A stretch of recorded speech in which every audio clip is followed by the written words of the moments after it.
వాళ్ళకి చేయూతనిచ్చి మన brothers and సిస్టర్స్ని వాళ్ళని కూడా ముందుకు తీసుకెళ్లాల్సిన అవసరం ఉంది. సో ఆ దిశగా మనం ఆలోచించాలని కోరుకుంటూ, అలాగే ఎంతకాలం జీవించామని కాదు, ఎలా జీవించాము అనేది ముఖ్యము. So life should be meaningful, memorable and cherishable. So ఈ అవకాశం ఇచ్చిన మీకు అందరికీ కూడా ఆ మహానుభావం స్మరించుకునే ఈ అవకాశం ఇచ్చిన మీకు అందరికీ, అలాగే ధర్మయ్య గారికి నా ధన్యవాదాలు. అలాగే అందరికీ జై భీమ్. Thank you.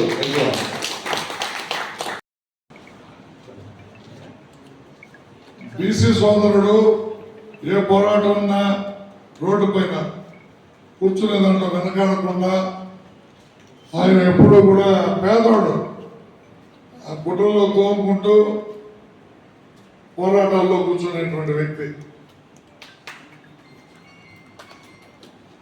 అదేవిధంగా మా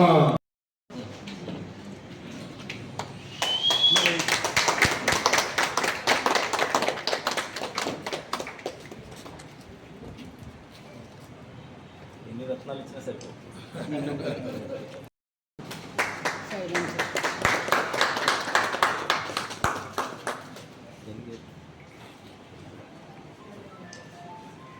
ధన్యవాదాలు.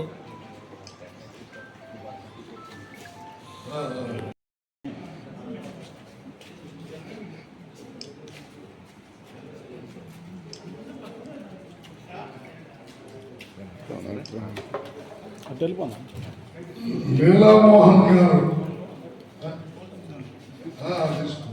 లీలామోహన్ గారు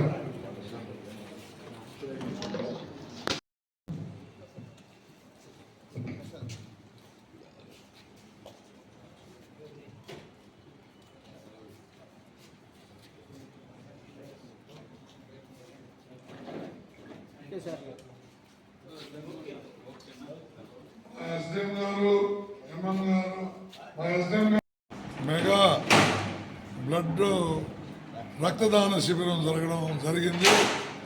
దీంట్లో 16 మంది రక్తదానాన్ని ఇవ్వడం జరిగింది. అదేవిధంగా బాబాసాహెబ్ అంబేద్కర్ గారు మన దేశానికి ఇచ్చినటువంటి ఒక వరం లాంటి భారత రాజ్యాంగం మీద సవిస్తరంగా ఒక చర్చ జరిగింది. మన దేశాన్ని మనమే కాపాడుకుందాం, అందుకు ఏకైక కానీ ప్రతి ఒక్కరూ కూడా మరి వాళ్ళ స్పీచ్ల్లో చెప్పడం జరిగింది. మరి ఇప్పుడు మా సీనియర్ డివిజనల్ మేనేజర్ గారు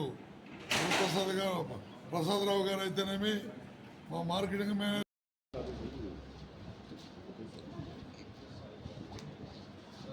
మనం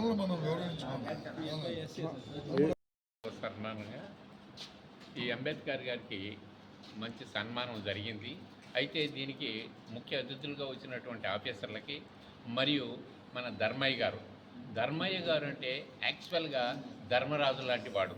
ప్రతి ఒక్కరికి న్యాయం చేయాలన్నటువంటి దృక్పథంతో బాగా పనిచేసే వ్యక్తి, దేనికైనా పోరాట పద్ధతితో చేసే వ్యక్తి, కుట్టుకునే కాకుండా శాంతియుతంగా పరిష్కారం చేసేవాడు.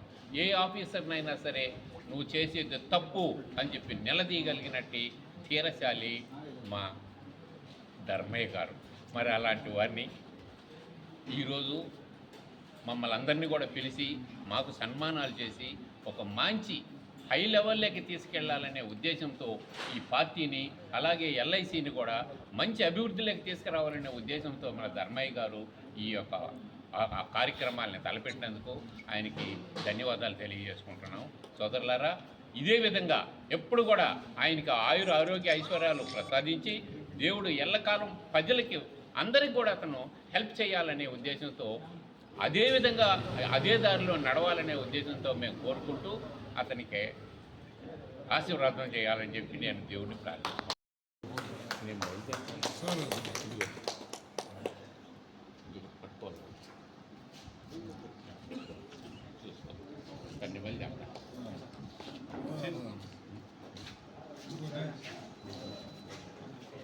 కష్టపడి పని చేసి